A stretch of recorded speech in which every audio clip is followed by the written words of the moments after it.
How was HTS able to capture Syria in a couple of weeks? What changed?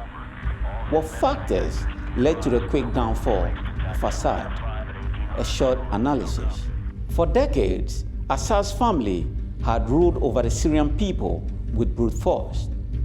Facing resistance from his people, Bashar al-Assad had always been rescued by his external forces such as Iran, Russia, and Hezbollah. So what changed this time? The war in Syria has been mostly quiet in recent years, characterized by minor skirmishes between the rebels and Assad's forces without significant shifts in control.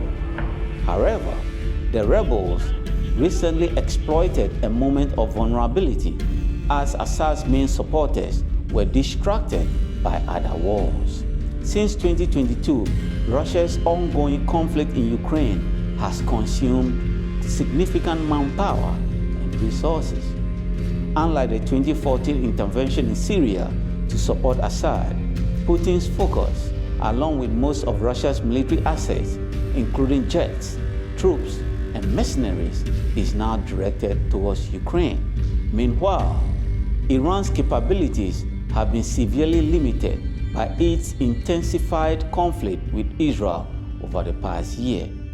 Hezbollah, Iran's primary proxy that previously supported Assad, has suffered significant losses due to the relentless Israeli military actions and airstrikes. Other than these external factors, one of the main causes that people seem to ignore is the cracks in Assad's regime, which led to low morale, corruption among government forces, due to which the 700,000 strong Syrian National Army fell apart within 2 weeks of assault. The rebels used that vacuum to advance in Syria, and their calculation paid off. An offensive that might have led to another months-long eruption in hostility instead took days, ending with a march into the capital that was met with little resistance. Now, the rebels, HTS, have started to dismantle Assad's government infrastructure and setting up their own government, but the war in Syria is not over, as SDF, the Kurds, and the Turkish-backed SNA forces are clashing over the city of Manbij and Kobani.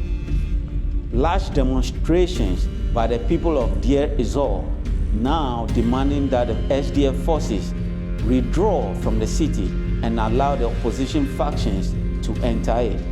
The war in Syria is far from over, as multiple factions and countries try to take control over the country. But the war is far from over.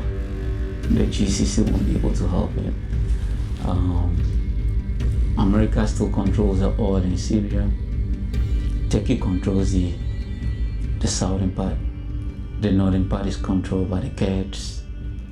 HTS in Damascus, they left from Homs. They took Aleppo first, then to Homs, then Damascus. Then Assad fled to Moscow. So this is going to take a while. It's going to take the next year to juggle the different opponents. Don't forget, we have many religious factions as well. We have the Christians to one side. We have the Druze. Druze used to be Muslim, but they have their own sect. And then we have the Salafists, and we have the Baptists. There's the Sunni groups and the Shias fighting for power and control, right? So it's going to take a long time to figure this all out. I know it's going to be hard for some of you to understand the different factions. Now they have more than 3 different strong factions competing for power. Weirdly enough, only the Christians are not fighting.